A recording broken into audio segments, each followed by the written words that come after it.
Psychiatry webinar. I'm Sarah Arnaud, and I will be chairing this webinar with Anne-Marie Gagné-Julien over the semester, and a bit beyond because we're running it until the end of June.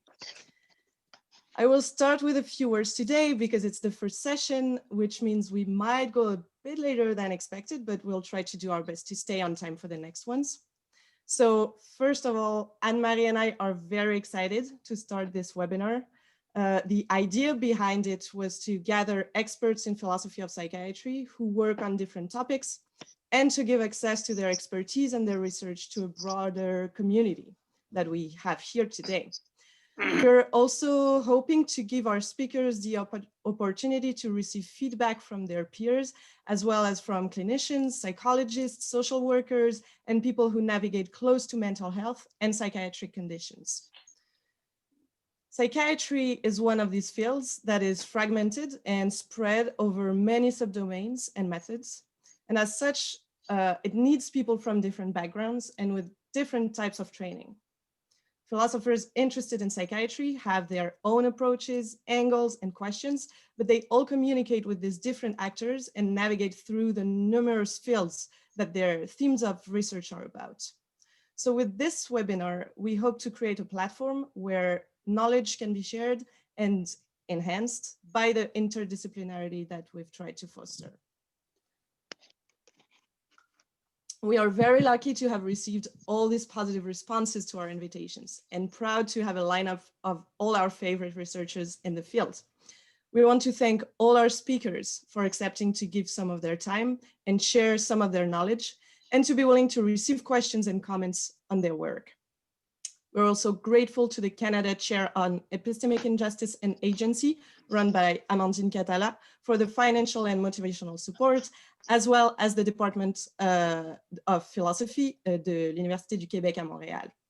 A special thanks to Anne Brel-Cloutier for her work on the design and the building of the website, and to the artist Benoît Genestrouillet, whose artistic practice relates to the issues surrounding mental illness, for allowing us to use his artwork.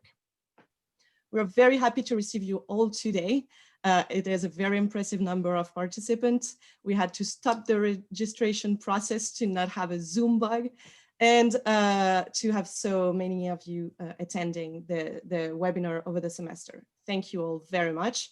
So without further ado, I will let Anne-Marie introduce our speaker today, Jerome Wakefield. Thanks, Sarah. Hi, everyone. Thanks for being here. So today we are very pleased to welcome our first speaker for this webinar, Jerome Wakefield, who is a professor at New York University. So Jerome Wakefield's reputation is well established in philosophy of psychiatry, and it's fair to say well beyond.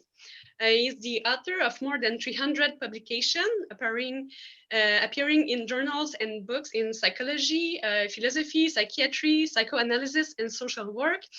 His work is dealing with issues at the intersection of philosophy and the mental health professions. He is, among others, the author of the now well-known theory of harmful dysfunction to define disease, which is now the most cited approach.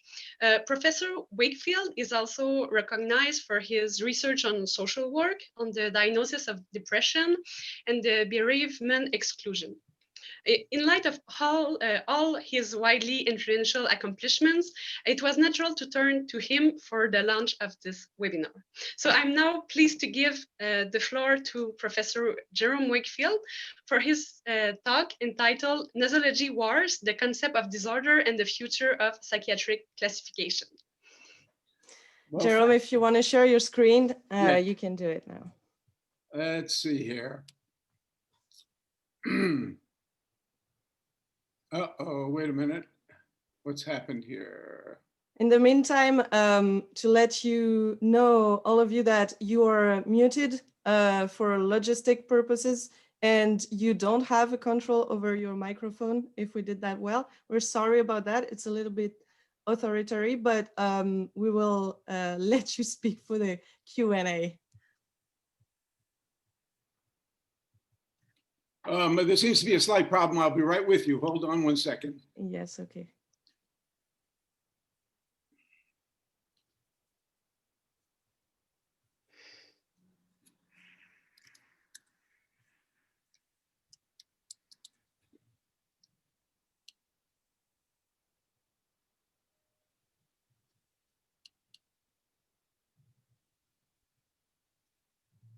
Is it about the share screen function? No, I think when I was cleaning my screen a little, I accidentally closed it, what I need now. So now I'll be able to, I think I'll be able to share the screen and it will work. 1 second, we will try again here.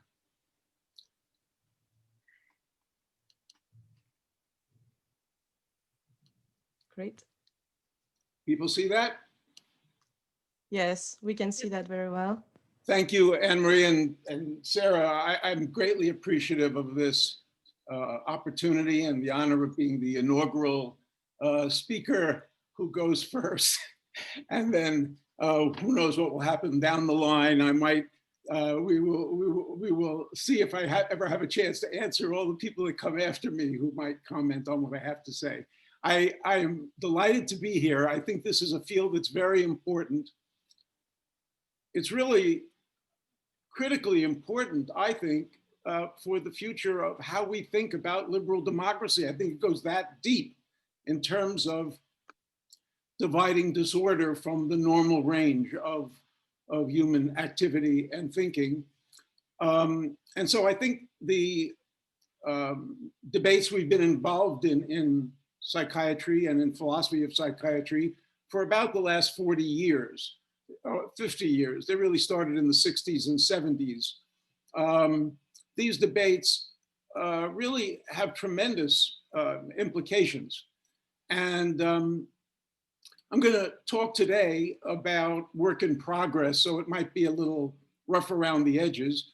And the slides are certainly very rough around the edges, and I'll use them mainly to trigger my own thoughts and things I want to say, rather than literally reading from them, and I'll skip through some of them at times. In any event, I thank you all for turning out. I look forward to the discussion afterwards.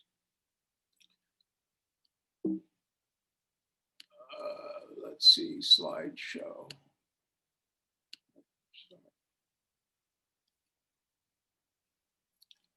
So we're living right now in what is generally known as the Neo-Crepelinian Era in psychiatry. This is defined usually in the public mind by the advent of DSM-3 in 1980. So we're about roughly 4 decades, 40 years down the pike here.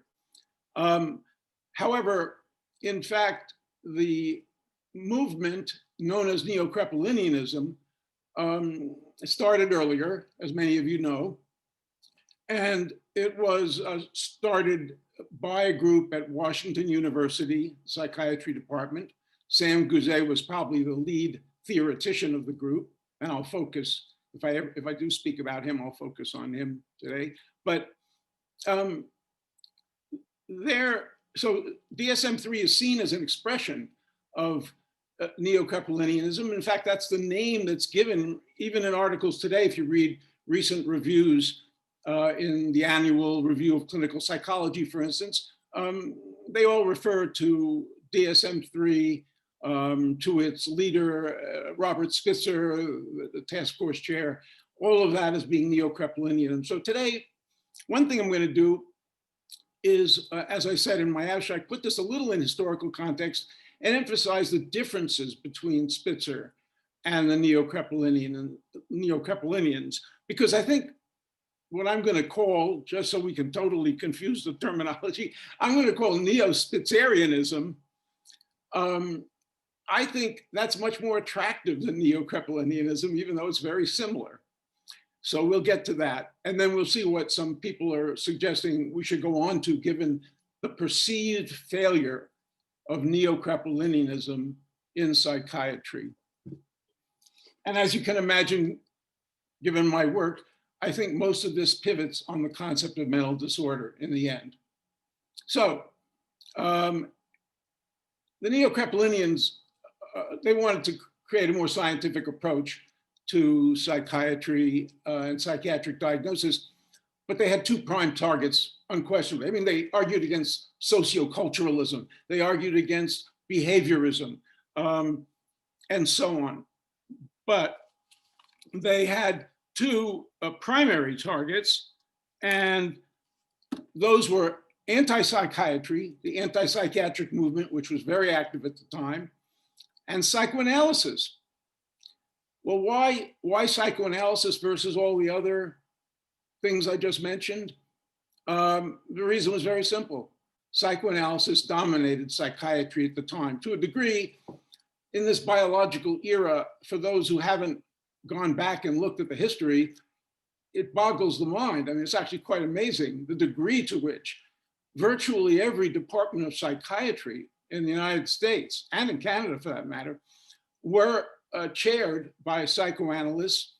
The textbooks were psychoanalytically oriented, the curriculum, and so on. American Psychiatric Association, the committees that it had that made various decisions, they were usually dominated by psychoanalysts.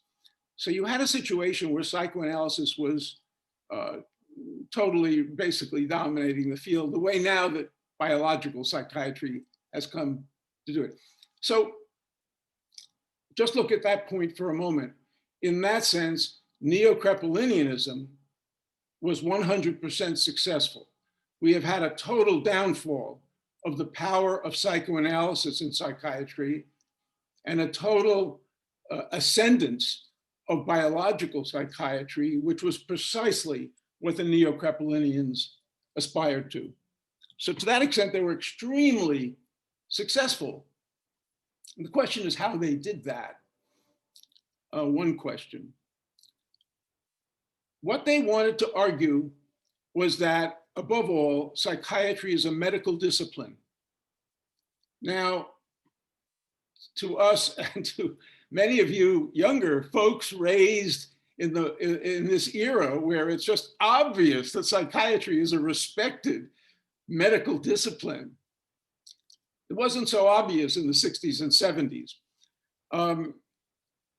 The anti-psychiatry movement, which was named afterwards, people didn't go around saying, I'm an anti-psychiatrist, but between Lang, Saz, Foucault, Rosenhan's study, I'm not going to go into detail on each of these, that a whole range of thinkers, including from within psychiatry, Thomas Saz, obviously, were arguing that psychiatry had illegitimately labeled psychological conditions or behavioral conditions as medical disorders, mental disorders, and that in fact, all psychiatry was doing was creating an excuse for the exercise of medical power over disapproved or unwanted, problematic behavior, problems in living. There were various phrases used, but all of them meant the same thing, namely, this isn't real medical disorder. This is either social control or cosmetic or helping, whatever it was, but it isn't true medicine. That was bogus.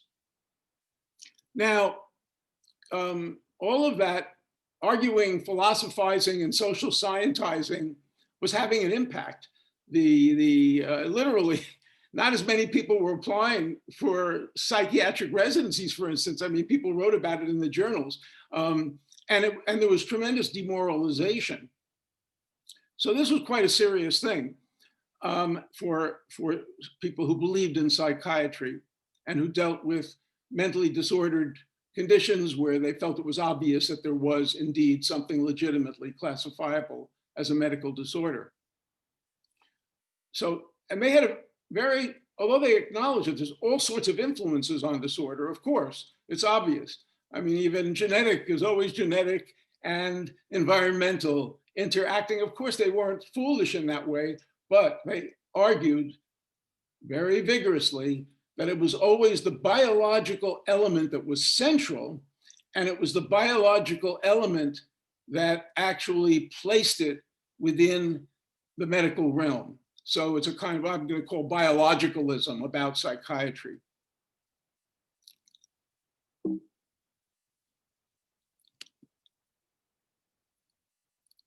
Now, Gerald Clareman, who at that time was the head of DAMHA, which is kind of the equivalent of NIMH at that time.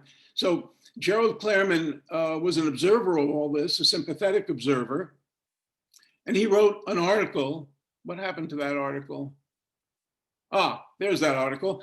He wrote an article in 1978 called The Evolution of a Scientific Nosology.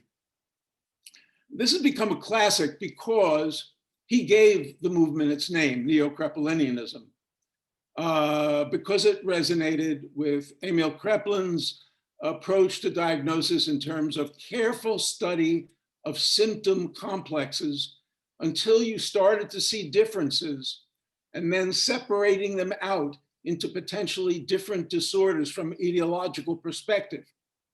So this kind of approach, even though neither Kraepelin nor us for that matter know what those etiologies are yet, that kind of approach tended to at least make some scientific progress, they thought.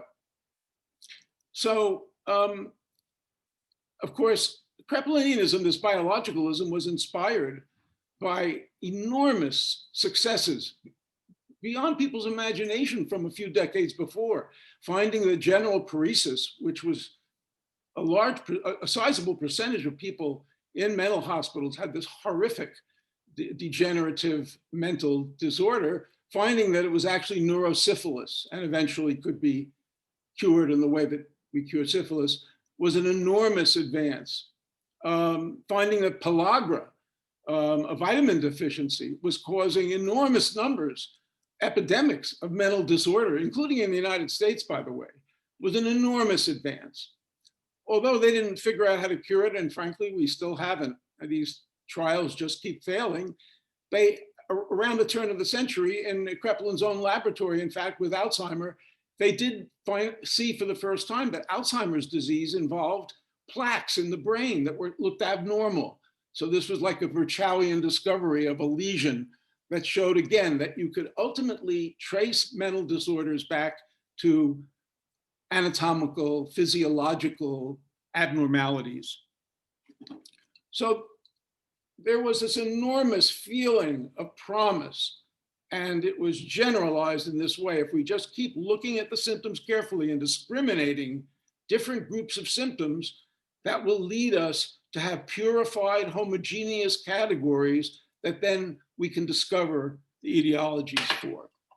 So Klerman here, an observer, basically defined Neo-Crepelinianism as the future of psychiatry. He wasn't a total fanatic. He was a little skeptical about the biologicalism without psychology and social sciences coming in more strongly, but he was very sympathetic, and he created a credo, the Neo-Crepelinian Credo. So people generally took this, even though he wasn't at the center of Neo-Crepelinianism, he's an observer. People generally took this as summarizing the essence of this movement that was behind what many people thought, behind what led to DSM-3. And as you see, psychiatry is a branch of medicine. I'm not going to actually have time to go through all this. I just want to alert you to it because we'll be coming back to a couple of these principles shortly. Obviously, we should use modern scientific methodologies. Who would ever say that? Why would you need to say that? It seems so obvious. Answer: if you're trying to kill off the psychoanalytic dominance, they were perceived as not very scientific. So you put that in just as a little knock against psychoanalysis, but it's kind of vacuous otherwise. On the other hand, psychiatry treats people who are sick. That presupposes that there really are mental disorders, which was controversial at the time, at least given the anti-psychiatric movement. There's a boundary between the normal and the sick. If you don't know that, if you can't create that boundary with some validity, then the anti-psychiatrists have won, because social deviance that's disapproved will not be discriminated for mental disorder then, if you don't have some additional criterion to allow you to discriminate the normal from the disordered. And we'll get to that criterion in a second. So, there's all sorts of mismatches here. Everybody has problems with society, with themselves, all sorts of things. Not everything is a mental disorder. And that was their point, that you could carve out a medically legitimate area that warranted legitimate consideration as medical. Interestingly, there's a double problem here: attention. On the one hand, if you want to define psychiatry as truly medical, you need to legitimize it as opposed to social control as truly medical.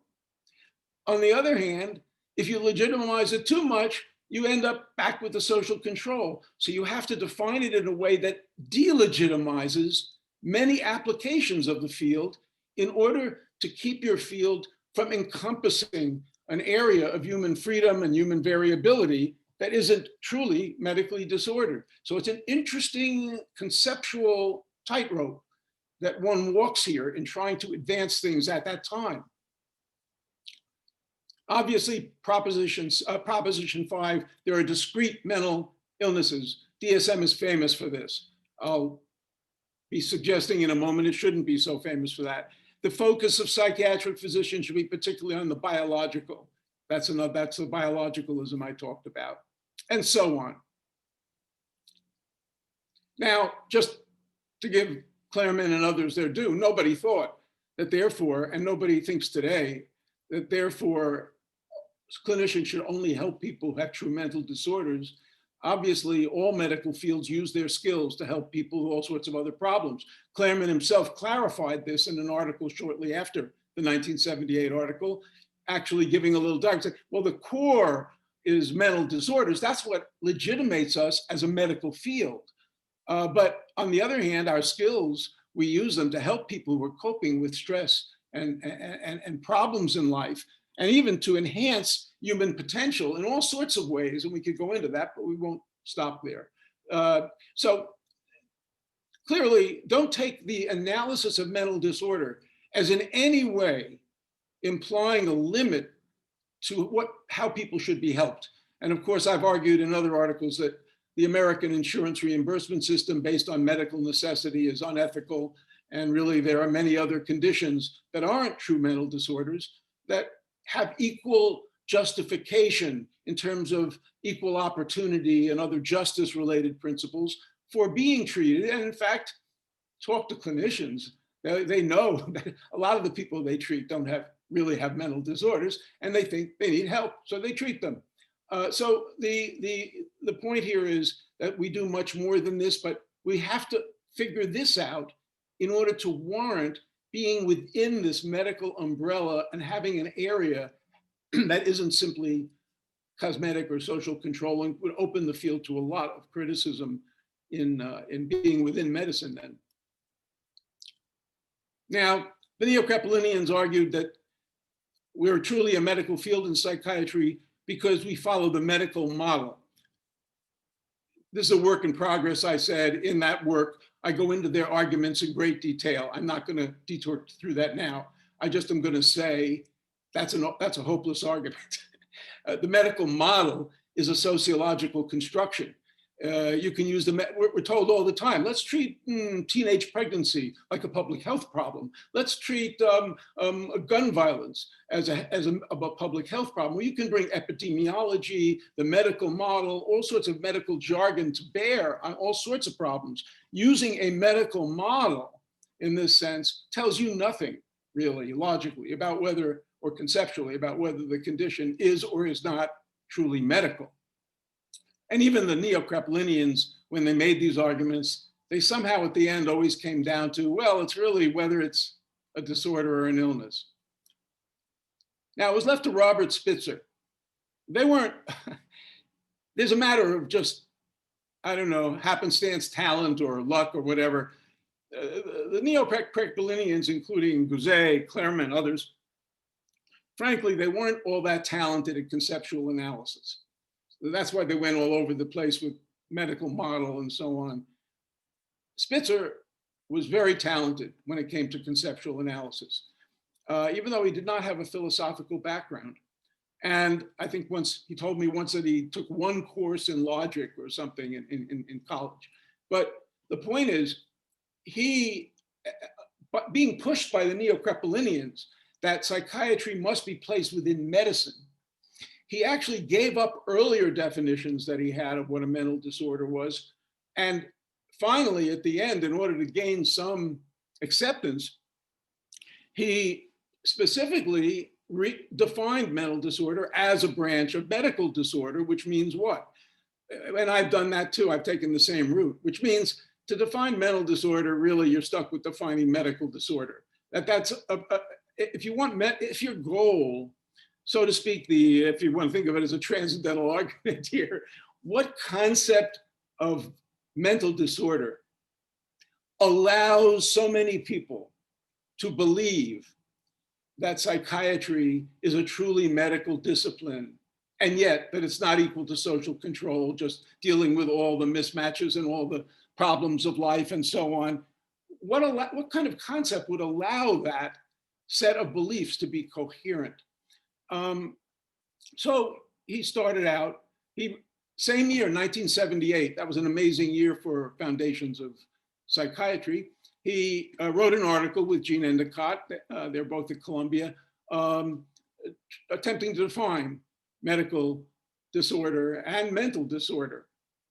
Now, unfortunately, because I want to get to some more recent events, I'm not going to go into this in detail, even though it's well warranted. I've written about it in great detail in some earlier articles I wrote back like in the 90s. But the point is, he hit upon a very different strategy. Defining, the third point is the one. He, for the first time in that article, introduced the notion of organismic dysfunction. Now, he himself admitted he didn't really have an idea exactly what this meant or how to explicate it, but he saw that it was absolutely necessary to put in the idea, which he intuitively expressed as something has gone wrong. That's what he intuitively thought medicine is about, that something has gone wrong inside the organism. Now, that's a very ambiguous phrase, obviously, and dysfunction is an ambiguous phrase. But the intuition, I think, is what actually separated him from the Neo-Crepelinians and allowed him to proceed with something that looked like it gave him conceptual heft to out-argue the anti-psychiatrists.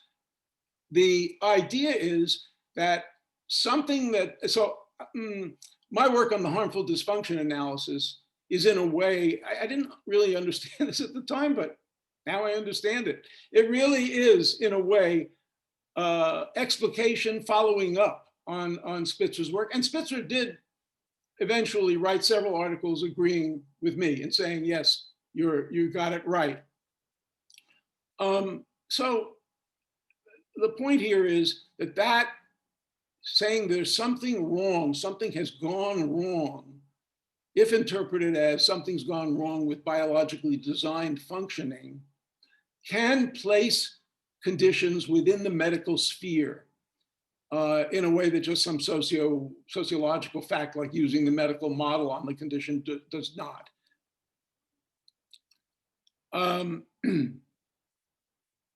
Now, it's not fully understood that the DSM-3 made, you know what, I'm going to skip this.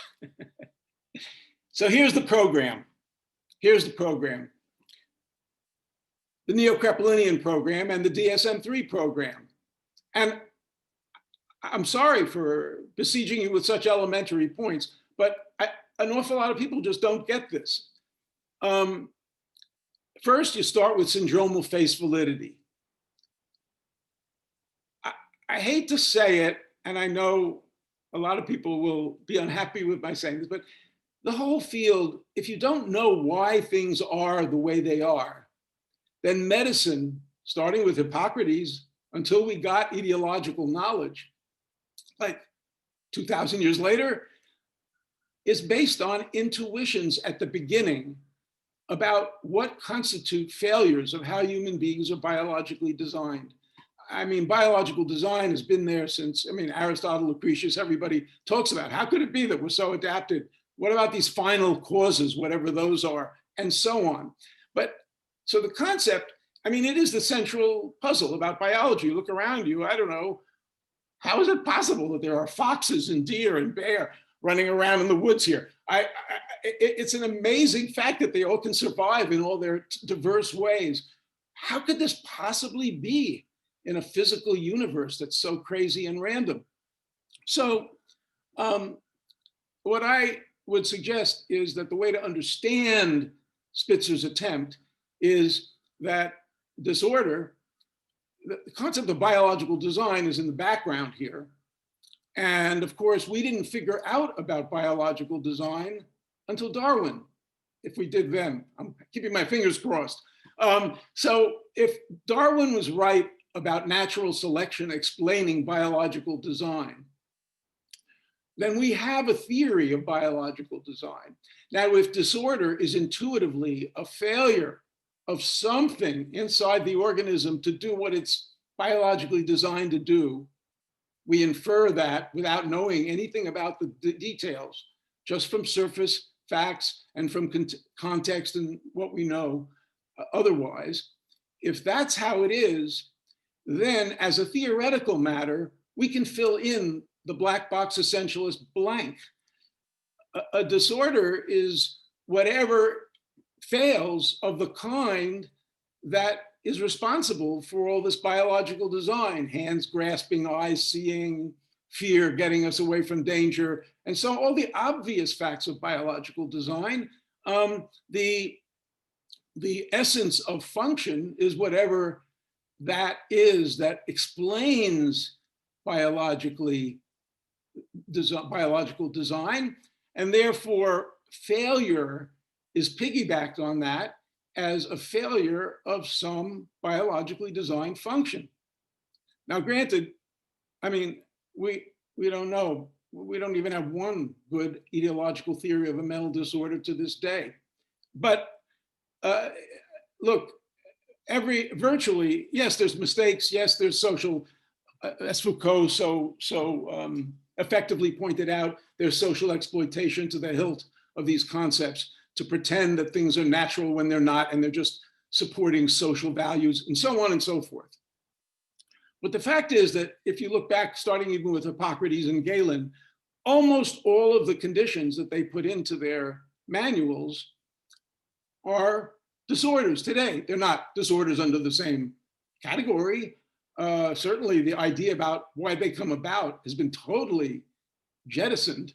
But in terms of the recognition that a condition is a disorder, it's been remarkable over history, the degree to which medicine has continued to basically recognize the same conditions as medical, granting a lot of exceptions here and there for all sorts of reasons.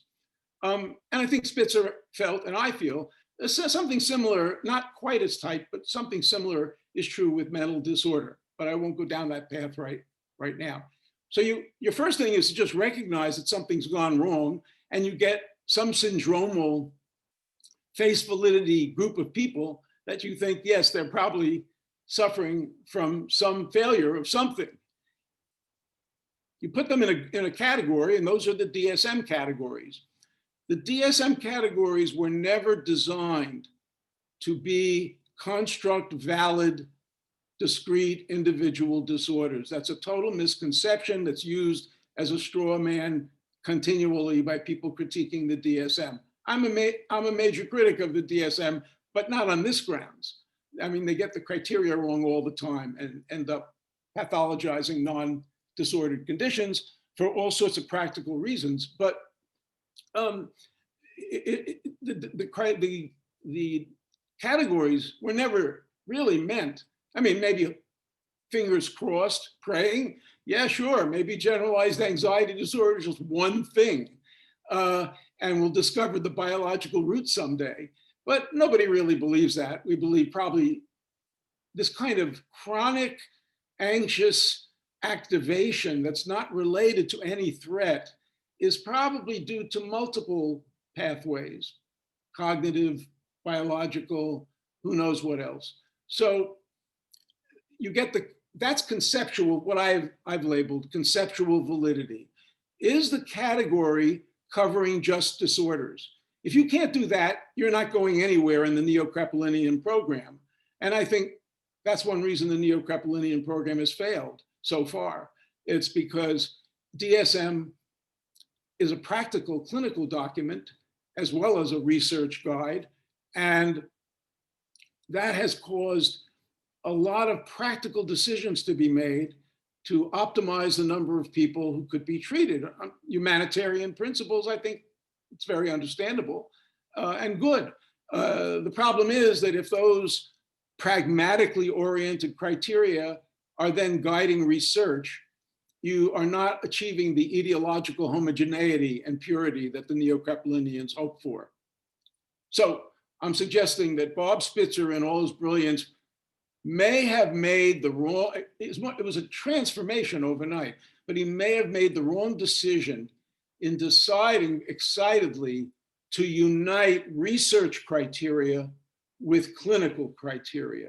That once he did that, what's not appreciated, what's mostly appreciated is that the rigor of research criteria fed down into clinical use, and then clinicians could directly take studies from the literature that exactly were pegged to certain kinds of clients they had. That's all good, and there has been an explosion of research. What he didn't take account of was then that when DSM was revised and work groups got together, they had many practical issues to worry about. And what they decided on that was then fed back to the research may not have been optimal in terms of scientific nature and ideological homogeneity. I could give you lots of examples, but I won't at the moment. Maybe I'll get to something a little later.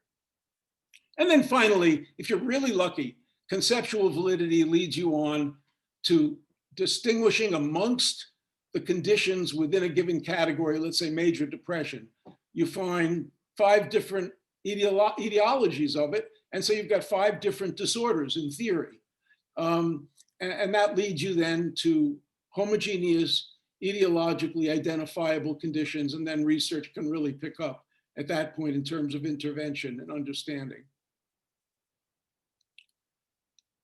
Now, it's generally understood, Spitzer's understood as a Neo-Crepelinian. I'm going to very briefly say he distinguished himself from the Neo-Crepelinians on several grounds. And when he was actually forced, there was an article that, every article, including articles today, list him as a leading Neo-Crepelinian. And in 1982, there was an article that, of many that listed him that way. And he finally felt he had to say something. So he sent in an article, a little letter, you know, according to Blatchfield, you know, he's part of this invisible college, this Neo-Crepelinian group that has undue influence on the field and is dominating the field. And what he says is that, let me see here, one second. He says that he wants to, I guess you can see it, I can't see part of it for a reason. But the point is, he says, look, the Claremont, you know, credo, the 9 articles of faith that all the Crepelinians are supposed to adhere to, he doesn't agree with some of them, and he resigns publicly. If anybody thinks he's in this group, he resigns publicly from the Neo-Crepelinian group.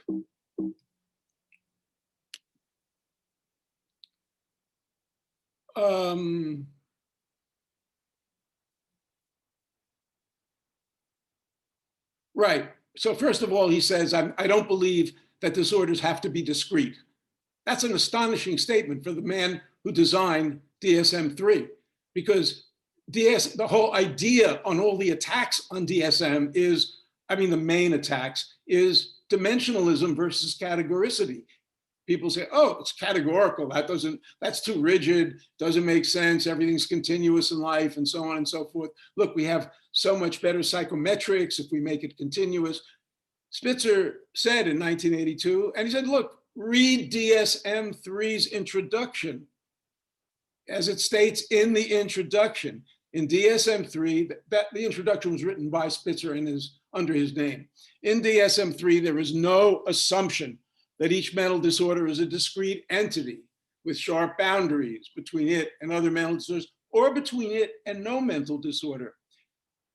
He was just using criteria to pick out what were prima facie categories of disordered conditions. That's the best he could do. He wasn't making any assumption that that would end up a discrete condition.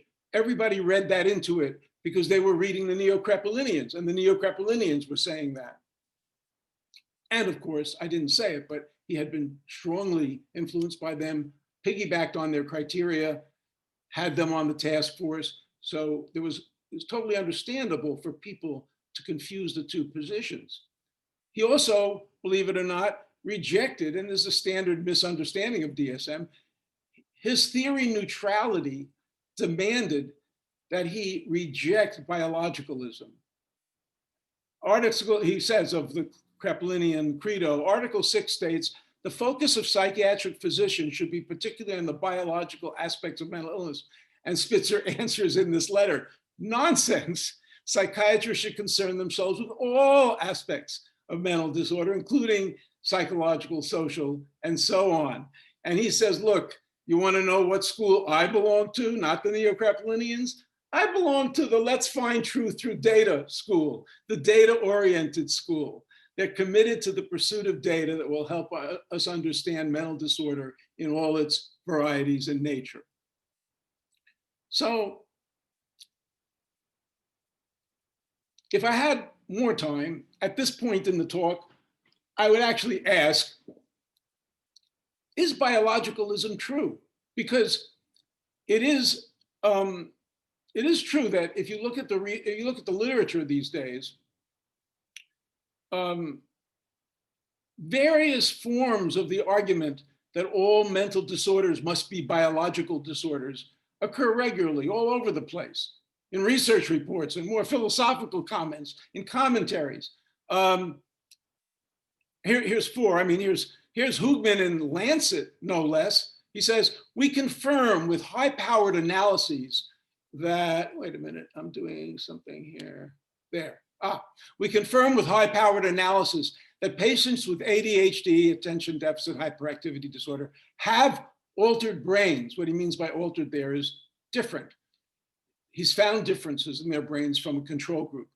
Therefore, ADHD is a disorder of the brain. Well, I mean, you don't have to actually be a philosophy PhD student to see the problem there.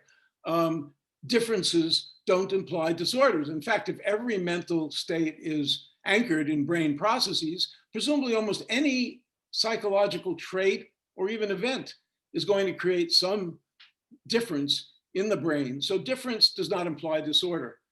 Another version of this argument is what Gouset put out back when he was arguing for Neo-Crepelinianism. Sorry, that's the next one. Here's Nobel Prize winner Eric Kandel, enormously important researcher and thinker. Quote, all mental processes are brain processes, and therefore all disorders of mental functioning are biological diseases. The brain is the organ of the mind. Where else could mental illness be if not in the mind, in the brain? So, and you know, there's an answer to that. The answer is, when one thing is supervenient on another and its location is in the other, that doesn't mean that it can be described in reductionist terms, in terms of the other. If what you mean by a brain disorder is the Neo-Crepelinian idea of anatomical physiological dysfunction at the brain level, that it's at the root of mental disorder, this argument does not work. And the standard counterexample is the hardware-software analogy. You just run the argument. Software always takes place in hardware. Therefore, any software malfunction must be a hardware malfunction. No, we all know that. So something's wrong with that argument.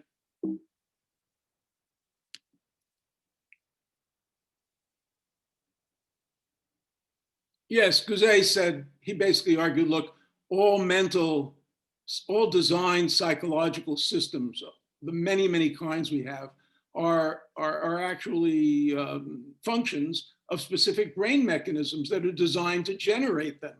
Therefore, a psychological dysfunction must be some kind of brain dysfunction.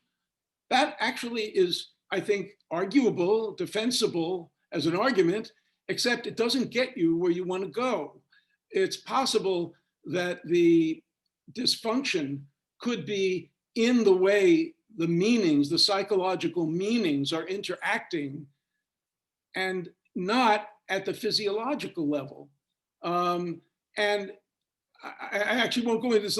It's a little convoluted to create examples to show this, but just think of it as it could well be that the brain has a dysfunction only in the distal sense, that there's a psychological dysfunction that's failing, but not in any describable sense at the physiological or anatomical level.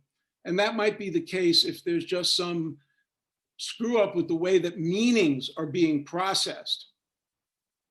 And maybe this will come out in the fourth possibility. Nancy Andreasen put it most straightforwardly. People who suffer from mental illness suffer from a sick or broken brain. Well, I have articles out there arguing that this is just a mistake. Some of them are rather fanciful. The misimprinted gosling. The gosling hatches and imprints on a passing fox. So its brain stores an image of the passing fox rather than its mother. It therefore follows the fox around until it's eaten. It's fair enough. Some people will argue this. I think there's a good reply, but I won't go into it right now. But it seems evident to me that this gosling has a mental dysfunction of some kind. But there's no brain dysfunction. The brain has stored a meaningful image. Image happens not to be of its mother, of the gosling's mother. So in that sense, going back to the Gouzet argument, in that sense, the brain register has failed to perform a distal psychological function, namely imprint on the mother. But it has performed the proximal function of imprinting on whatever you see first. And it just so happens that that meaning refers, unfortunately, to a passing fox. So there is a psychological dysfunction, namely the meaning of the representation that is stored and what it resembles is, and it's very much a psychological representational referential issue, is a malfunction. But the brain has done exactly what it's supposed to do. It has no brain level malfunction, I would argue. There's other possibilities. I mean, it may be that we're just not biologically designed to process very central meanings in our system. That's why PTSD or depression, or grief, so on. There could be a lot of disorders when we're challenged on very basic aspects of our meaning system, which wasn't maybe expectable in the environment in which we evolved. I call these Quinion processing breakdowns, because the web of belief giving you a problem because what's gone wrong is, or what the meaning that's being challenged is so central to the web of belief that really there's a lot of problem doing all the processing to adjust everything in the way that Quine described. And one could generate a lot of other examples where there could be meaning level dysfunctions without a brain level dysfunction. Now, okay, so I've argued that mental disorders are harmful dysfunctions.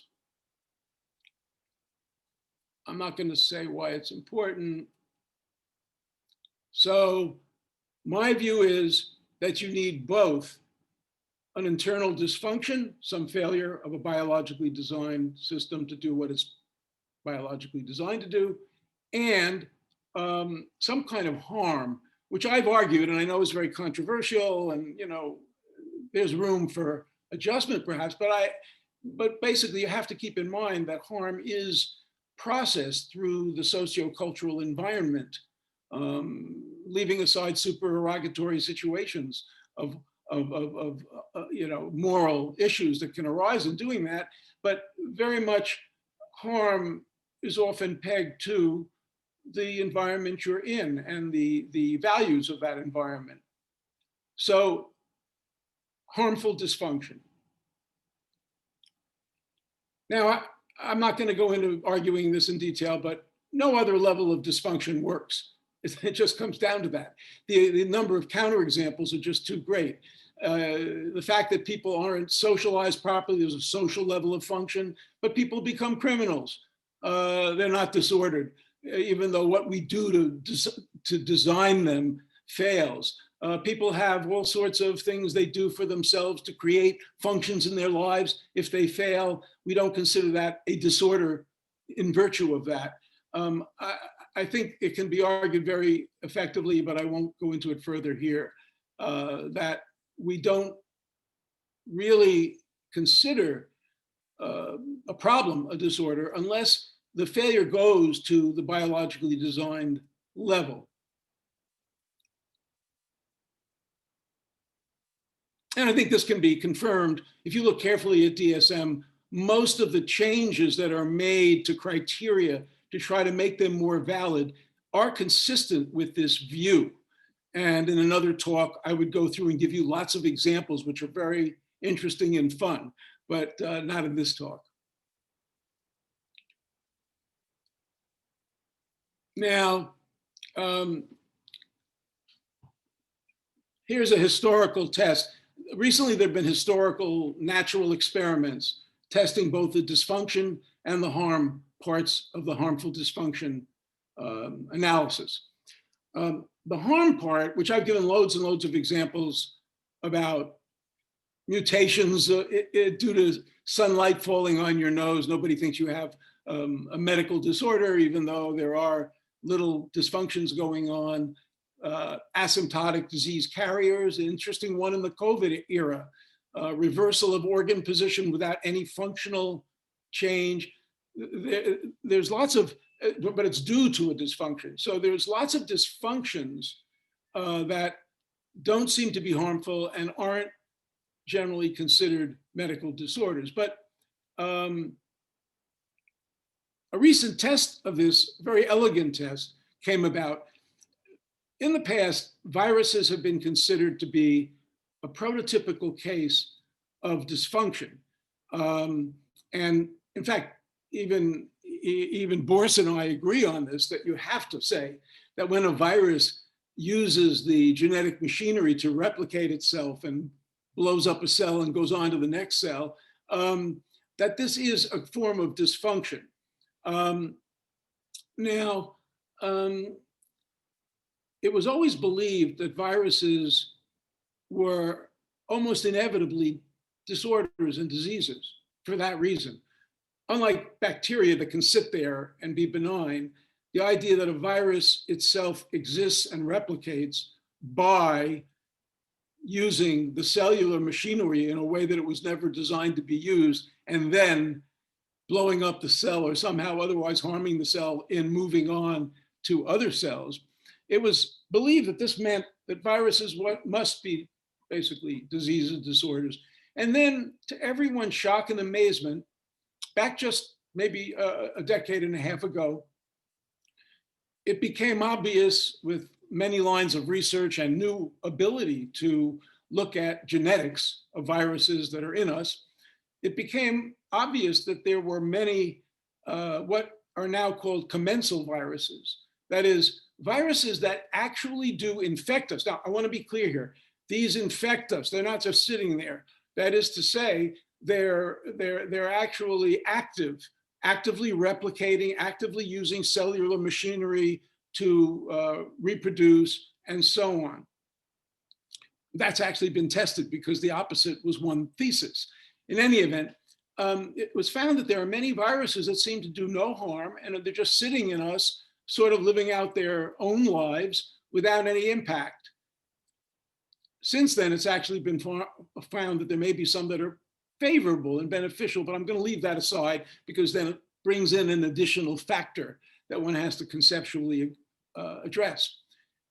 Now, so as a historical natural experiment on the harm criterion, we have here a good prediction, namely the HDA with harm predicts what may not seem intuitive right away, that commensal viruses will not be classified as disorders.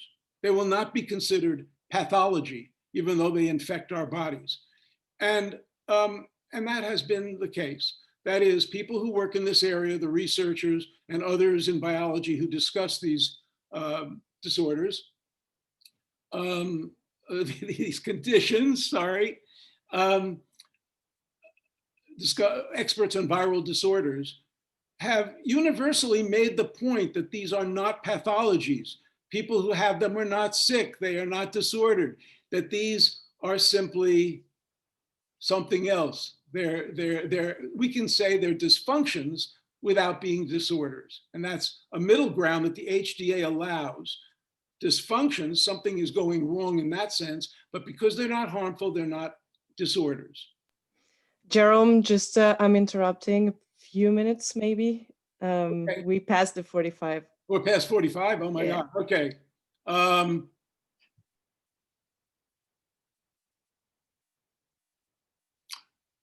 the other side of the coin, the dysfunction criterion,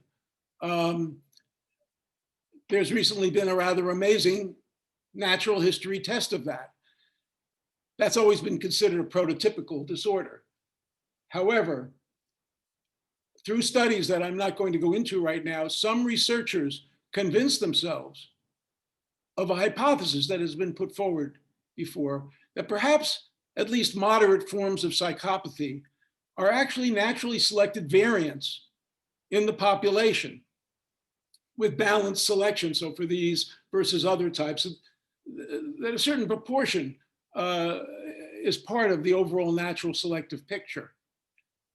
Once they convince themselves of this, or once they convince themselves that conduct disorder in adolescence is not truly a dysfunction, but probably a result of frustration due to mismatch between adolescent capacities and social constraints on adolescents.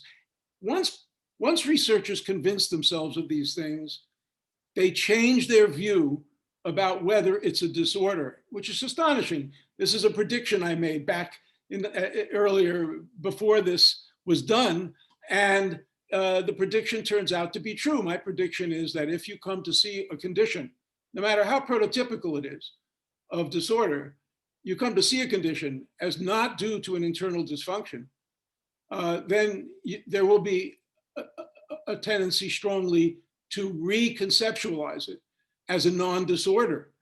There's practical reasons people might try to keep it in the manual.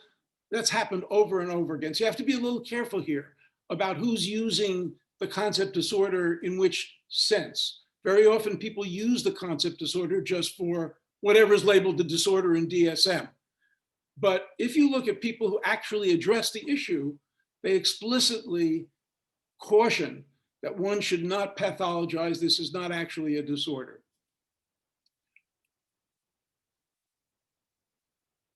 Okay, I'm sorry, let me take just a few more minutes because I didn't get to what I wanted to get to in a way. So I'll take three or four minutes to try to talk quickly about it. Yes, no problem. Is that okay? There's been a perceived failure of the Neo-Crepelinian program, as many of you know. There's been a feeling that categories don't work, that we haven't discovered causes of these categories. We haven't discovered etiologies.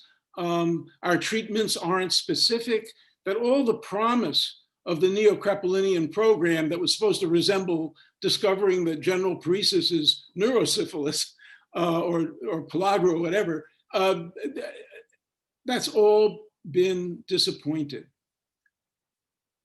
40 years isn't a long time in biological research, but nevertheless, the perception is that something must be wrong with the system. We should jump to a new system. Neo-Spitzerianism, that is, so here's 4 proposals. So what I'm getting at here is, this is what I want you to keep in mind. What I tried to show you was that Neo-Crepelinianism and the DSM-3 system weren't merely technical advances. They were attempts to address the conceptual foundations of psychiatry in the face of a major conceptual threat from anti-psychiatry. And if you read their papers, that's clear, even though it's sort of not played up these days. And so it seems to me that this is one of the most successful conceptual responses in the history of science. We have the seeming ascendance of anti-psychiatry, followed by DSM in 1980, followed by a virtual end of a real threat. And part of that is defining mental disorder in a medical type way, and part of it is having a precise catalog of mental disorders that have criteria that you limit the applicability and so on. So there's a lot at stake here. I think whatever problems we have with DSM, we don't want to give up the legitimacy that we've achieved through the Neo-Crepelinian program, even though that is not successful in some ways.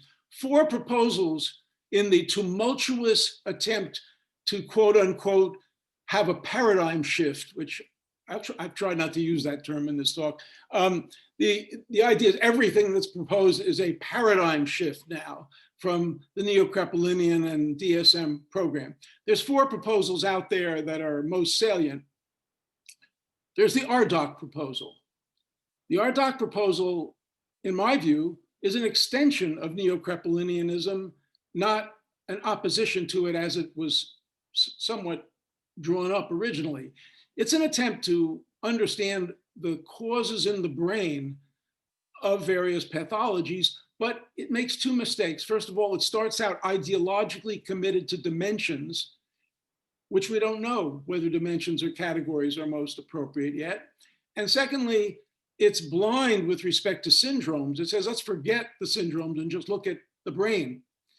Looking at the brain without an evolutionary, without evolutionary glasses to tell us what is functional and what's not, and then linking it to harm in the form of symptom syndromes, which are necessary for disorder, will not get you very far.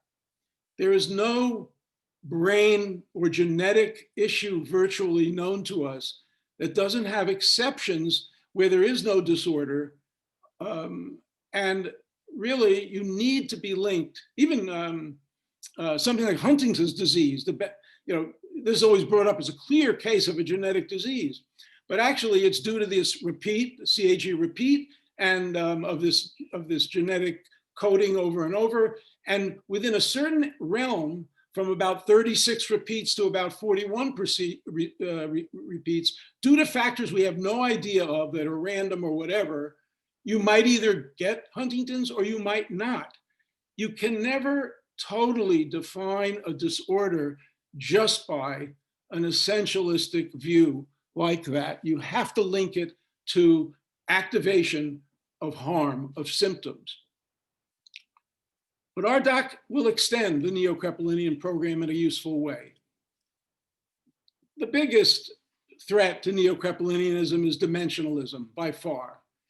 Dimensionalists say, look, we're going to replace this whole categorical system with a series of dimensions that cover all the different aspects of pathology. And in fact, they're going to cover normal human functioning as well. Sadness through to melancholic depression, melancholic suicidal depression. There's a dimension there that can be defined. And then we'll worry about the underlying etiology once we have these dimensions. So you'll have a psychosomatic dimension, an anxiety dimension, a thought disorder dimension, and so on. Now, Hans Eysenck, the eminent British psychologist who's passed away some years ago, he tried this. He had a scale called psychoticism, and what he found was, to his disappointment, that no matter how high you went on the scale that measured this dimension, you couldn't be sure that you were getting a disorder. There's too many other factors involved. But more importantly than that kind of skeptical view, dimensionalism claims that it cures all the ills of the categorical system. For instance, it claims that it cures comorbidity. It's a problem for DSM. There's a lot of different conditions that tend very often to go together. So you have two diagnoses or more. And people say, oh, that's a big problem. I'm not sure it's so big a problem given the interaction of mental modules. I think the modular understanding that Fodor put forward of the way the mind works, that's evolutionarily anchored, can explain, due to the interaction of different modules, why there is so much comorbidity, and there are other explanations as well. But my point is, dimensionalism doesn't solve comorbidity. To solve comorbidity, you want to understand comorbidity. All dimensionalism does is measure all the different aspects of the comorbidity and put them together in a mega diagnosis. So yes, you're no longer having two separate diagnoses, because now everything's mushed together in one gigantic diagnosis that measures everything. I don't think that's a solution in any meaningful sense. Finally, the place where dimensionalism falls down most is really with the problem where this all started, and that is the concept of disorder and psychiatry remaining a medical discipline. Dimensionalism does not offer any coherent account of the disorder, non-disorder difference.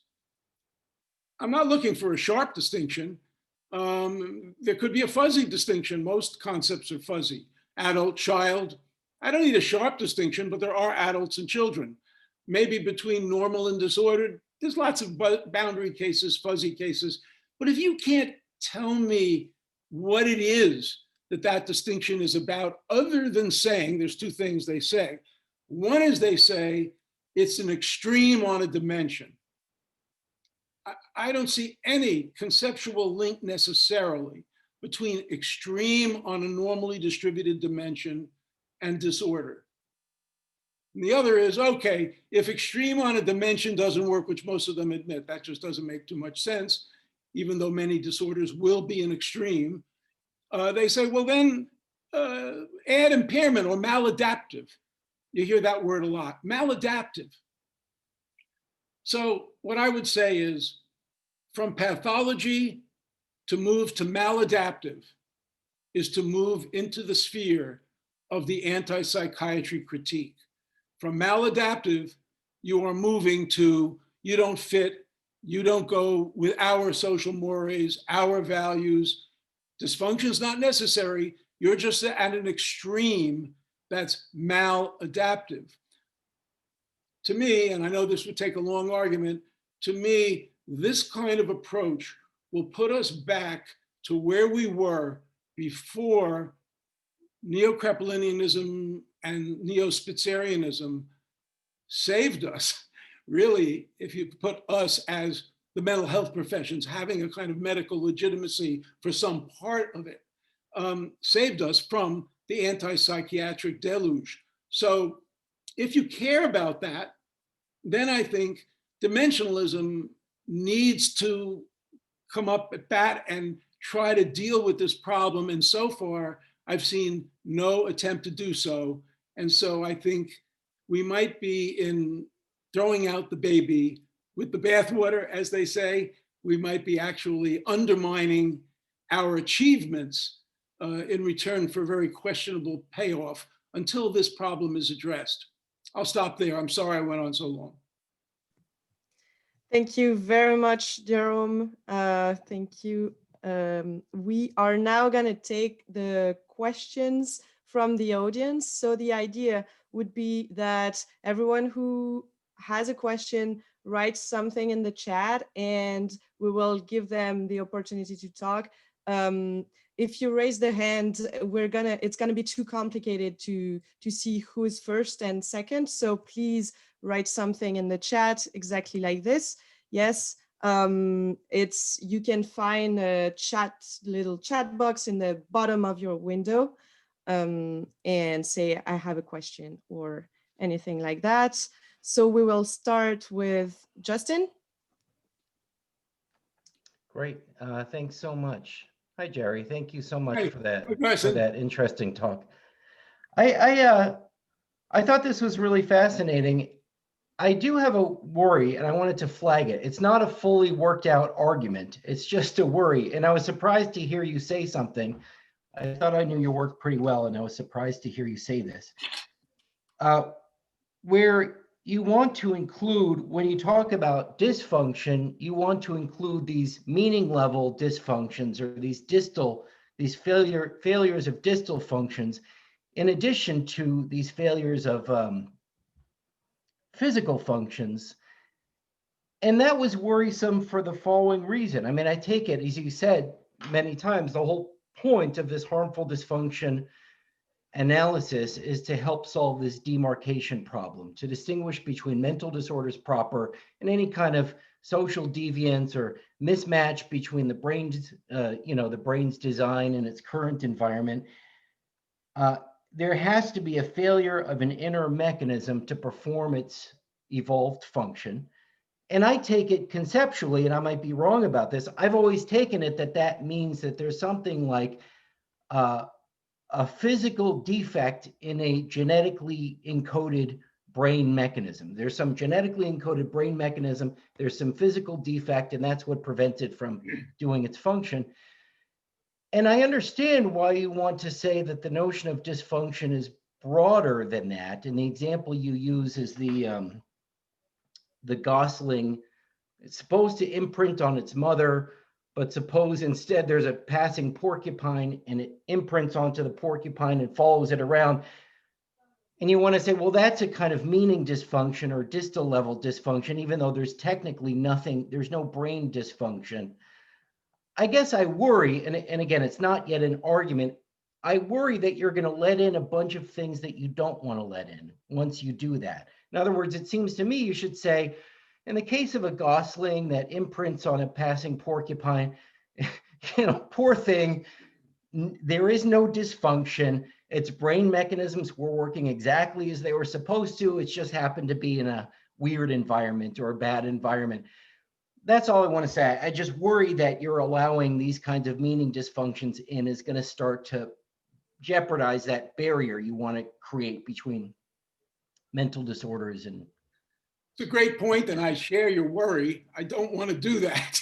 And I think that I don't do that. Now look, there's a general point and there's the gosling point, but the gosling is illustrative of just one type of situation. The criterion would be, in that case, if you are under the right ideal, so what you don't want is to let in situations where it's just because of a mismatch between the individual and the environment. But the gosling case is not quite like that.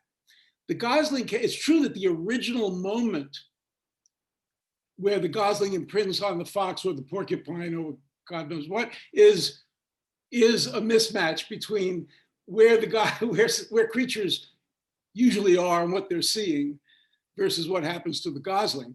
But what's different there, and that's why I use that as a sort of initial example, is the imprinting factor, because you no longer have the out or the exit for dismissing it, that if the gosling were placed under ideal conditions, it now would react properly. It's because imprinting fixes the image in the head and you can't change it anymore that it does become a distal dysfunction. I allow that. Now, that's not, generally speaking, going to let in a lot of stuff. The kind of stuff people don't want to let in is, gee, maybe my sexual drive is aimed at reproduction, but I'm living all alone in the mountains, therefore I have a dysfunction because I can't reproduce. Of course, that's nonsense.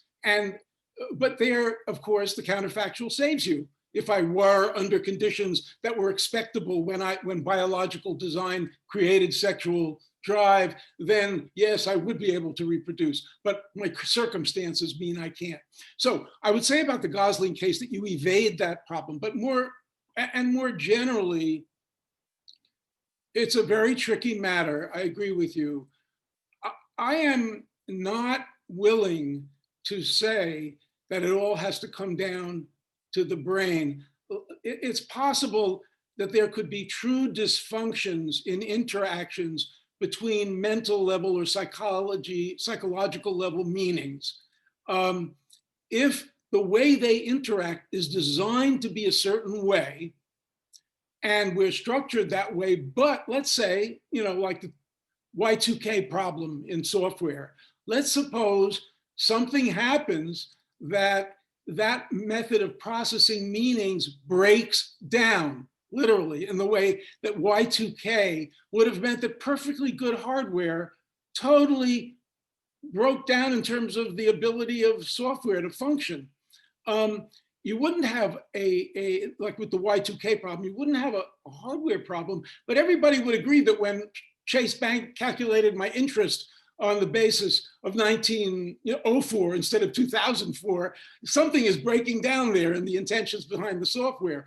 So that's what I'm imagining, that there might be areas, let's say sadness in our expectable environment, that were never more than 2 or 3 bad things that happened. And so the wiring there is able to handle meanings in that way. Or that's the Quinion example also, like centrality of meaning.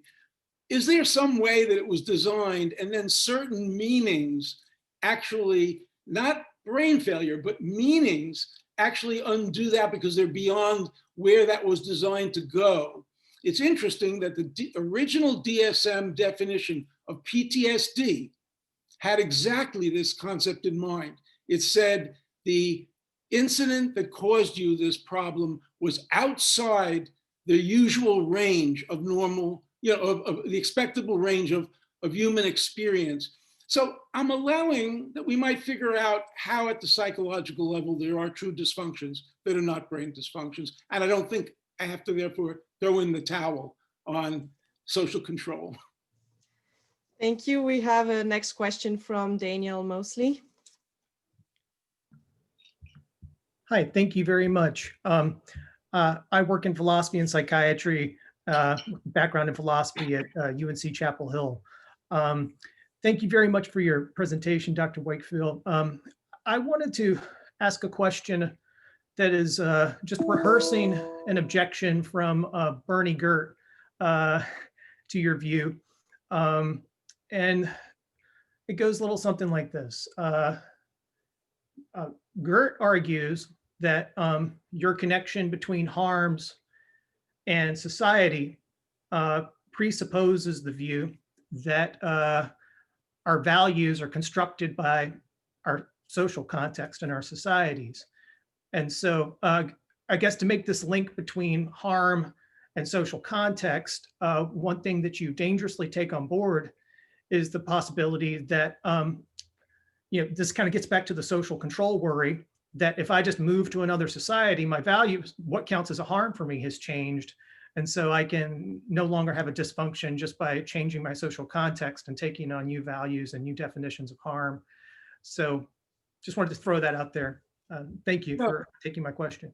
It is a major problem. And I don't know that I found the ideal solution, but look, without some cultural relativity, this is what originally when I proposed this, the DSMers were all attacked me for being too culturally relative by having harm and mentioning society.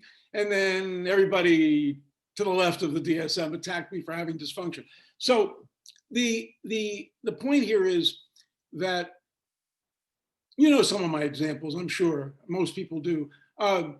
Let's suppose it's true, just for the sake of argument, that dyslexia is caused by a minor dysfunction of the corpus callosum, and that the reason that the only effect of that dysfunction is difficulty learning to read is because of the unique social demands of learning to read, that reading requires cross-hemispheric information sharing of a level that almost no other task we know of even comes close.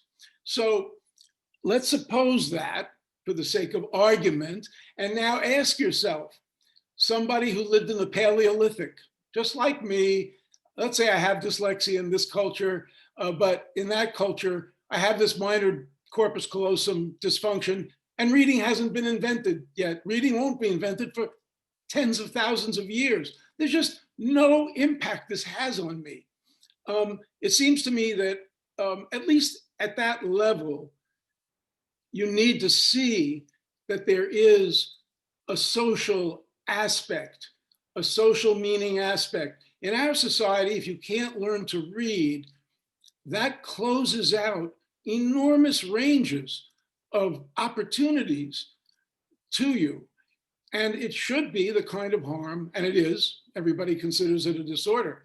So the question is, between that and now I think moving from one culture to another raises unique problems that need to be thought through. I agree with that.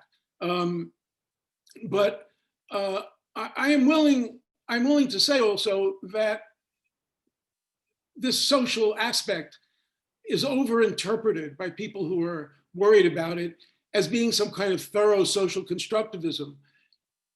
I don't pretend to be a value theorist.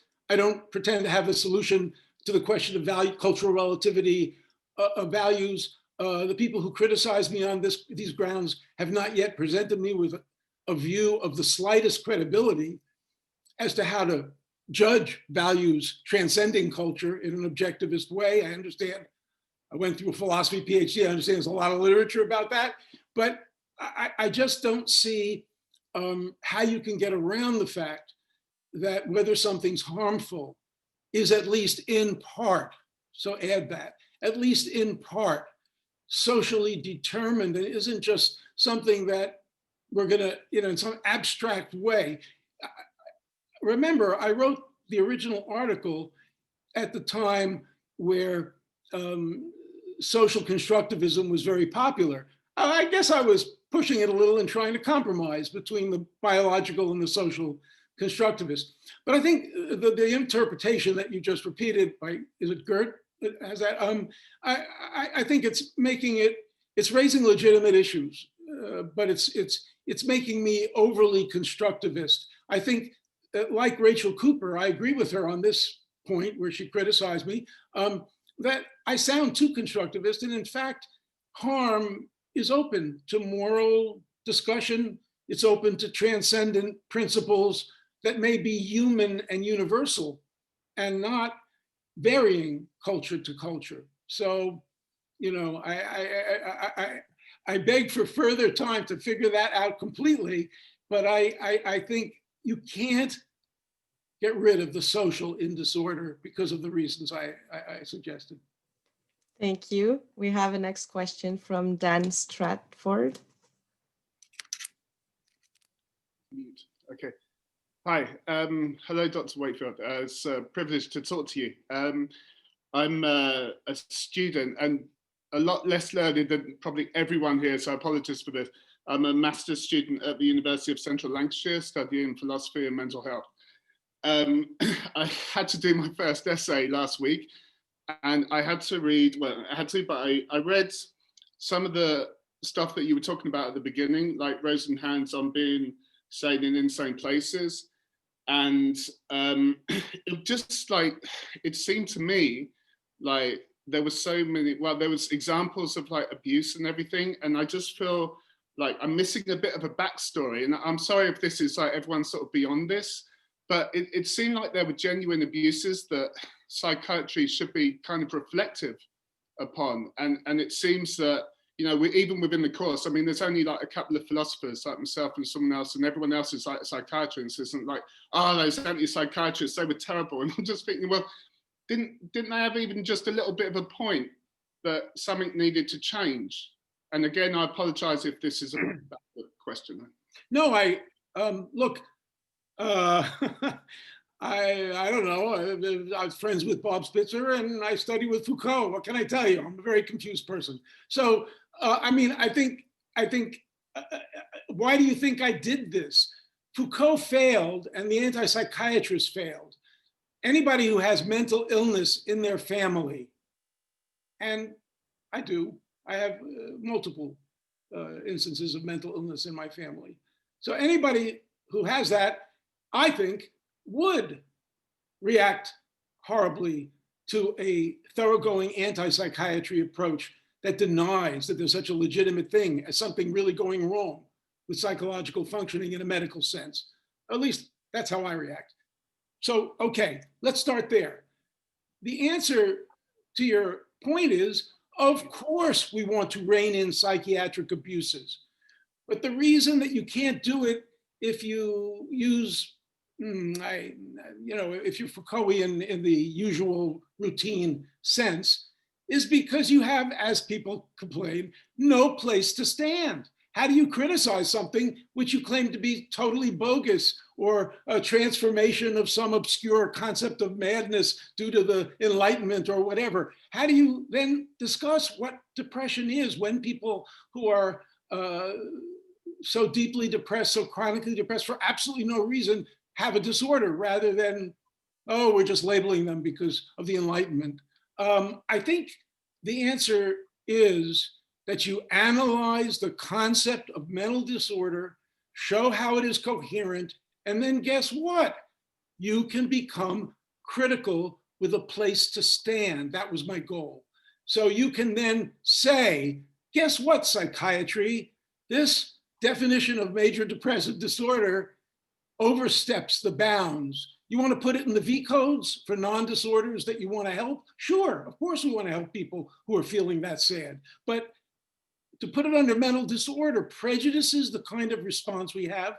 It takes away any motivation to look at the social nature of causing it because it assumes on the basis of the concept of mental disorder that there is an internal dysfunction, if the analysis is correct, and that changes clinicians' views of how to handle it. So abuses of psychiatry, in my view, and this is my direct answer to your question, abuses of psychiatry, in my view, are the direct target of a sympathetic conceptual analysis of disorder that allows you to enter in to the domain. I like that kind of criticism. Enter into the domain, critique it, so to speak, from the conceptual inside, rather than the anti-psychiatric railing about social control. Sure, everything's social control, so what? So the point is, is it a medical disorder that they're trying to deal with or not, that at least it's initially illegitimate? So that, I hope that explains it a little bit. I'm on both sides of the coin. I'm with you on this. I just think you can't do it constructively unless you first do what I tried to do, if you however you do it, which is figure out what's legitimate and then show that the rest isn't legitimate. Thank you so much. Great. Next question from Ezra Cesar.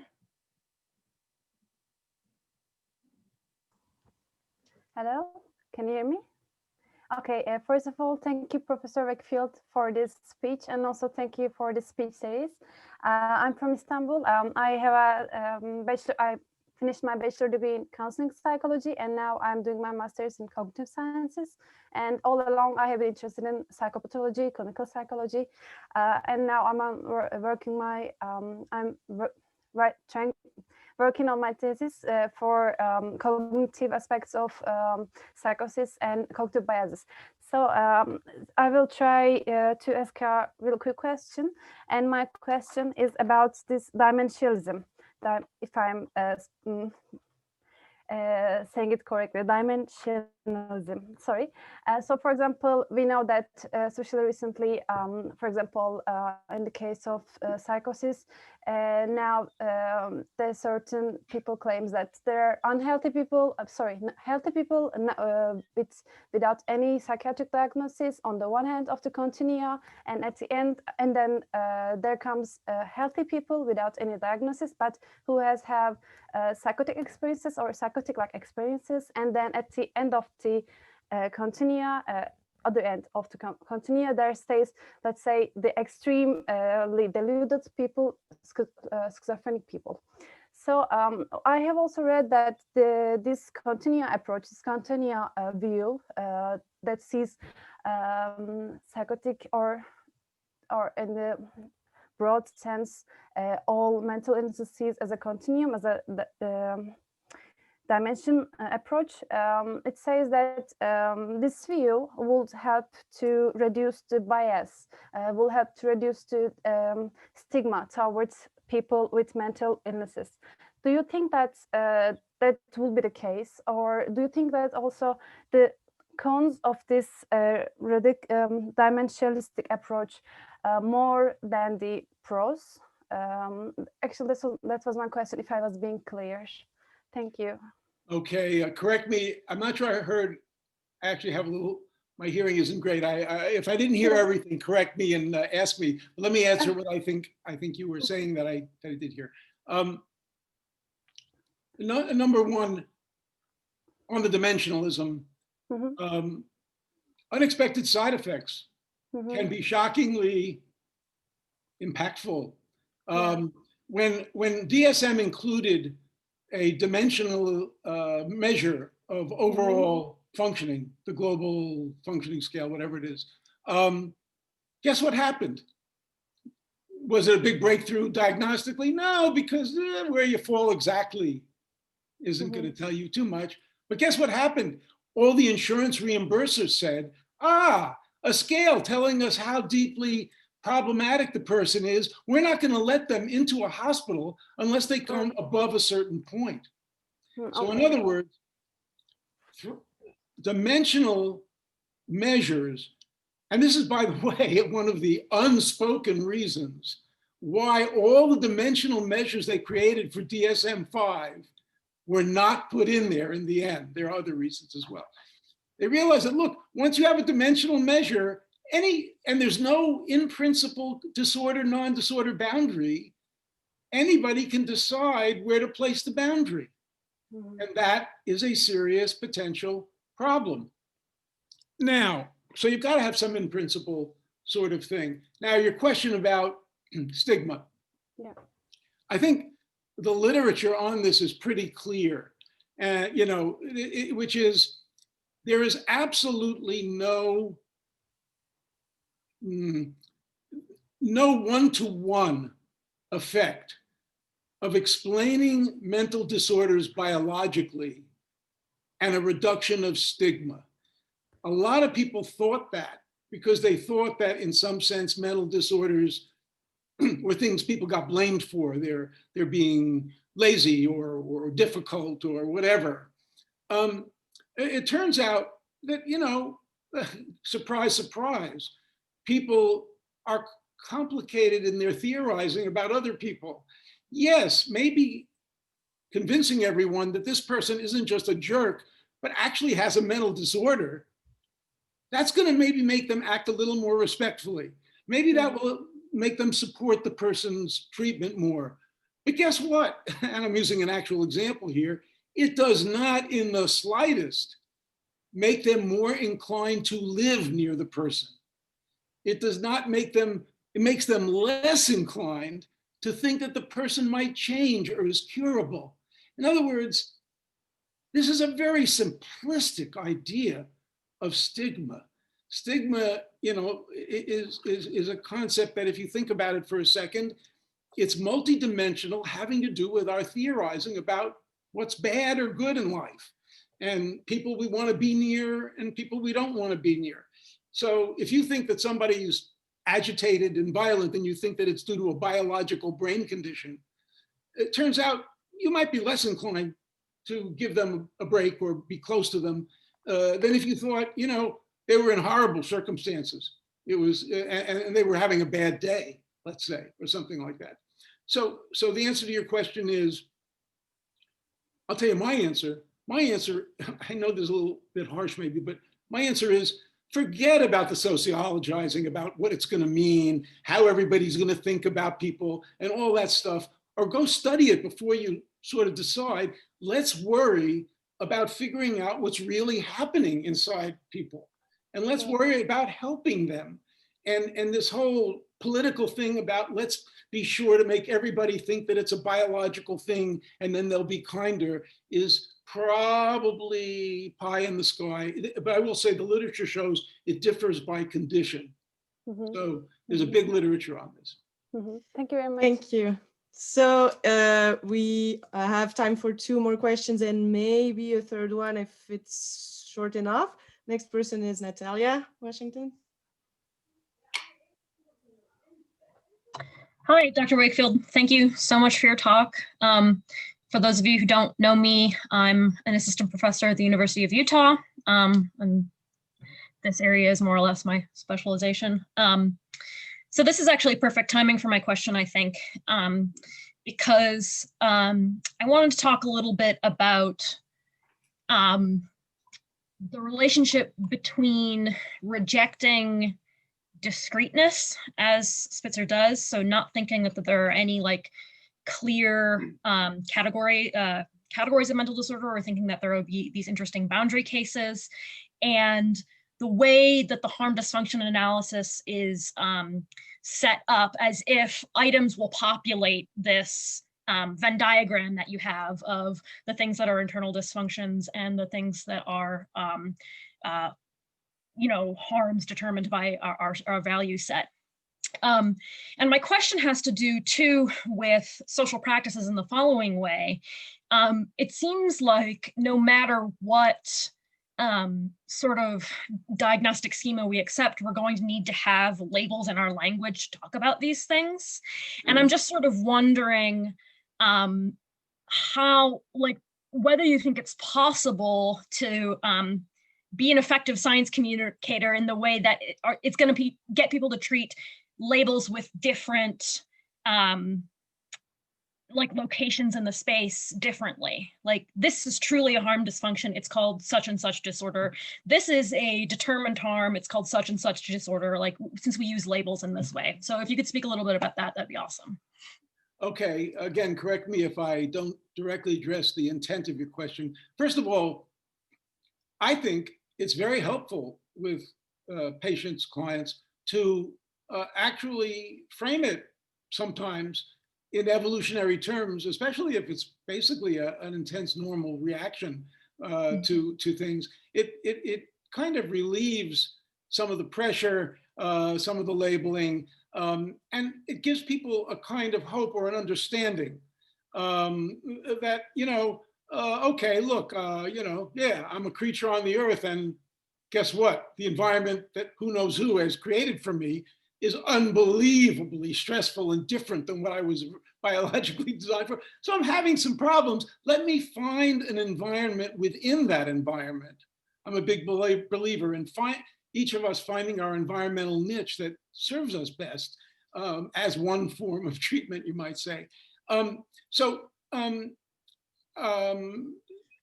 Sorry, you were asking more than that. So I do believe labeling it, and we don't know about the dysfunctions now. That's one of the problems. So we can't do that. But I guess you're asking, what if we actually knew about the etiologies? Could we actually use that? Is that what you're asking about? I think I'm asking something like, in the cases where we have, how do we treat differently the cases where we think we've identified something that's grounded in evolutionary mechanisms versus something that's grounded in our social practices, when we have to sort of lump these all together in the same diagnostic manual? Right.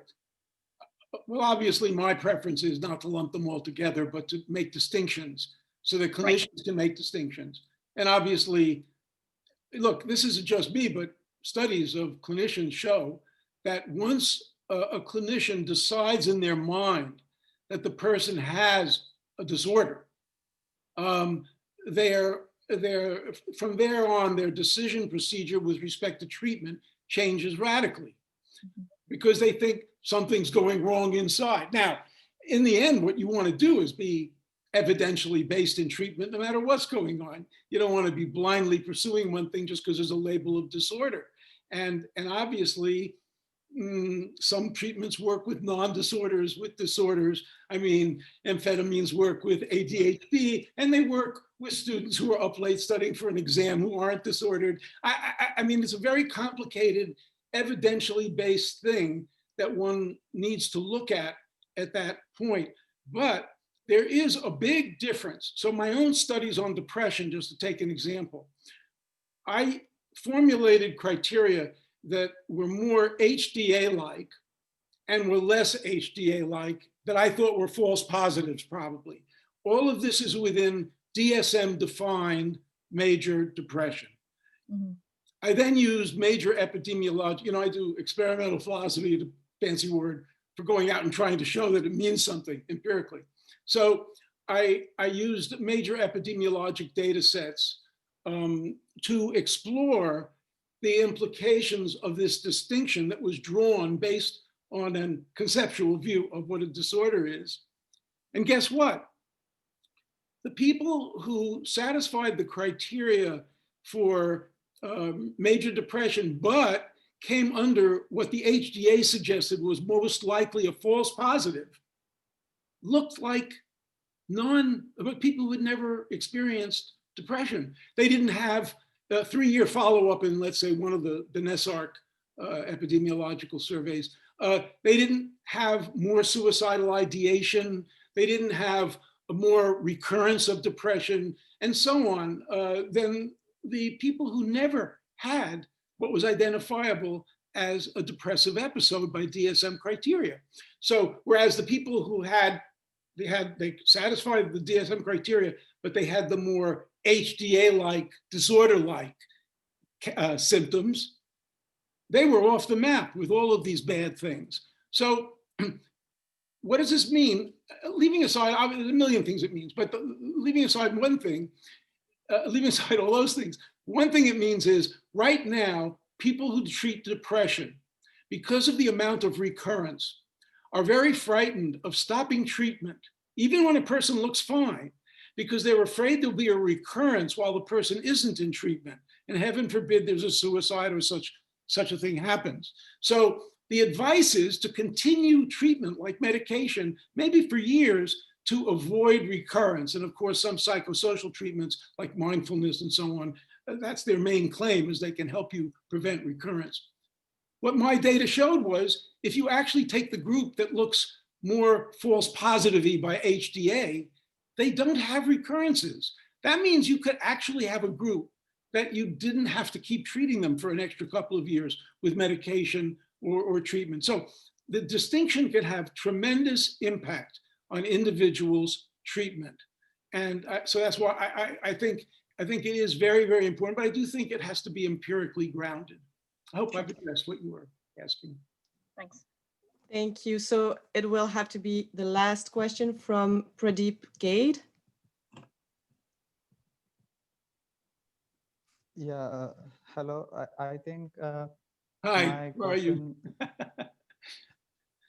I think my question mostly relates to the previous question I was hoping to ask. But I think I could know more about a particular part I was interested. So how do you distinguish, what are the conditions what are the conditions resulted from mismatch between the biology and the culture? Like, how can we know for a fact? I think an argument is in the goose example, we can tell that because the goose is obviously evolutionary much at a below cognitive level than us, so that we can just say it's not that biology that is designed to work like that. But at a human level, we are just thinking about other humans who are like us. So are we capable of demarcating that our biology is set for this condition but not for some other condition? Because as you said in another example also, that previously dyslexia was not a problem when we weren't reading, but it is a problem now. So but we evolved around that, right? So obviously our biology is also designed for reading. So how can we demarcate? That's my question. Well, it's a conceptual demarcation at this point. You understand with the dyslexia example, I wasn't saying that inability to read is a dysfunction. That's the harm. Reading specialists infer from the symptoms that it isn't due to normal variant things like, say, lack of education or lack of interest or emotional distraction at home. A good reading specialist eliminates all the normal variant options until, and from the details of the issue, comes to a conclusion that some brain problem is causing it, even though we don't maybe understand the brain problem. Now, so I think let me see if I understand your question precisely. The dysfunction, I think that it's very important to keep in mind that the implications of labeling someone as disordered are considerable, and it should be done with a moral sense. It's also important to be cognizant of the fact that we are all people, irrespective of what the heck's going on in us, biologically designed, not designed. That's a different issue. We're talking about psychiatry now. There's an issue for psychiatry. But as people with rights and in need of respect, this really has very little to do with it. I think Bob Spitzer was aware that he got things off on a wrong track when he argued for taking homosexuality out of the manual. And one of the things he said was, well, people who are gay, homosexual, have all these rights taken away because of fears that they could be bribed, like government service, all sorts of things. They have their rights incurred upon, and this will help to stop that. And he put a sentence in that's mostly been ignored that it seems to me is very, very important. He said, look, the fact that I'm saying this and the fact that this is true in this particular situation says nothing about the legitimacy of incurring on the rights of somebody who has a legitimate mental disorder. The fact that I think it's good to depathologize homosexuality, and that will have a good effect of eliminating some of these abuses of rights, that shouldn't be taken to imply, God forbid, that when you do label somebody as disordered, that's an excuse for taking away their rights. He kind of realized he was getting himself into a little bit of a problem there and wanted to make that clear. So I hope I'm addressing what you were bringing up. But the point here is that moral theory, there have to be distinctions here between respect, rights versus disorder. Not everything comes out of disorder. And I think it's important to keep in mind that, in my view, the dysfunction criterion does most of the work, a scientific criterion, not a value criterion that's socially variant. I hope I answered your question to some extent. Thank you, Pradeep. So thank you. We will have to stop the Q&A here, but I invite you to read the comments that are in the chat. You can even download the chat as a file if you want to keep reading these. And thank you very much, Jerome, for your talk. Anne-Marie has a word for the end. Yeah, thanks, Sarah. Thanks, Jerome, and thanks to you all for those questions. So yeah, this is the end of the first session of the Philosophy of Psychiatry webinar. And for those who enjoyed the event, we would like to invite you to the next sessions of the webinar. So on Thursday, February 4th, Phoebe Friesen, who's a professor from McGill University, will give a talk entitled Standpoint Theory in the C Sciences, Can Marginalization and Critical Engagement Lead to an Epistemic Advantage? So you can register on our website, and also feel free to follow our Facebook page or to visit our website for more information about our next events. And finally, again, we would like to thank our speaker, Jerome Wakefield, for this exciting talk, and for you for being so enthusiastic and so many to attend this session. So we look forward to seeing you again in 2 weeks. Thanks a lot, everybody. Thank you, everyone. I enjoyed this, and I hope you did also, and best of luck for each of you in your work.